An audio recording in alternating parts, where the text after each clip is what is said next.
कवन फूलवा फूले मैया सजिया सबेरवा हो। कवन फूलवा ना फूले ठीक दुपहरिया हो। कवन फूलवा ना कवन फूलवा फूले मैया सजिया सबेरवा हो। कवन फूलवा ना फूले ठीक दुपहरिया हो।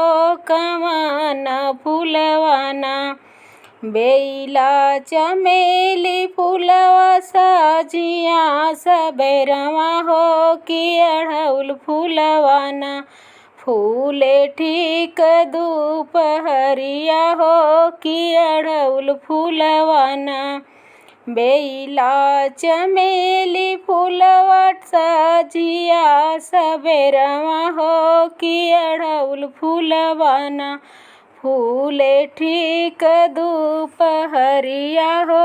कि अढ़उल फूलवा ना कवन मैया डोलवा लागे सजिया सबेरवा हो।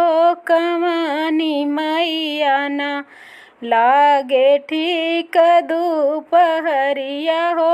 कवनी मैया ना कवनी मैया डोलवा लागे सजिया सबेरवा हो। कवनी मैया ना लागे ठीक दुपहरिया हो।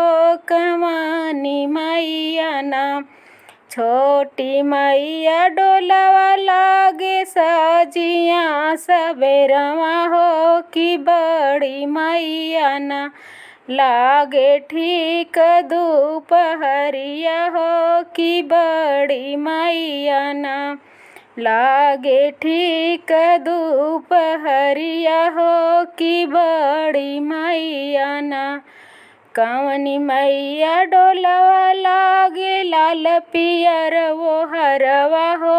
कवनी मैया ना लागे मखमल ओ हरवा हो।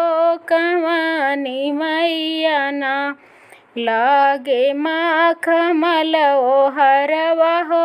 कवनी मैया ना शीतला मैया डोलवा लागे लाल पियर ओ हरवा हो। दुर्गा मैया ना लागे मखमल ओ हरवा हो।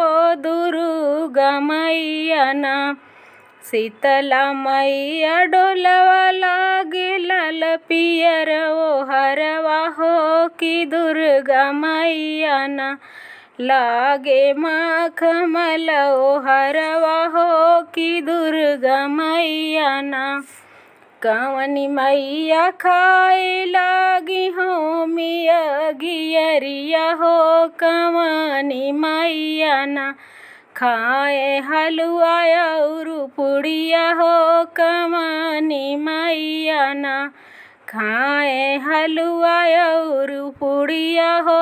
कवनी मैया ना शीतला मैया खाए लागी हो मिया गियरिया हो। कि दुर्गा मैया ना खाए हलवा और पुड़िया हो। कि दुर्गा मैया ना खाए हलवा और पुड़िया हो। कि दुर्गा मैया ना कवन फूलवा फूले मैया सजवा सबेरवा हो। कवन फूलवा ना फूले ठीक दुपहरिया हो।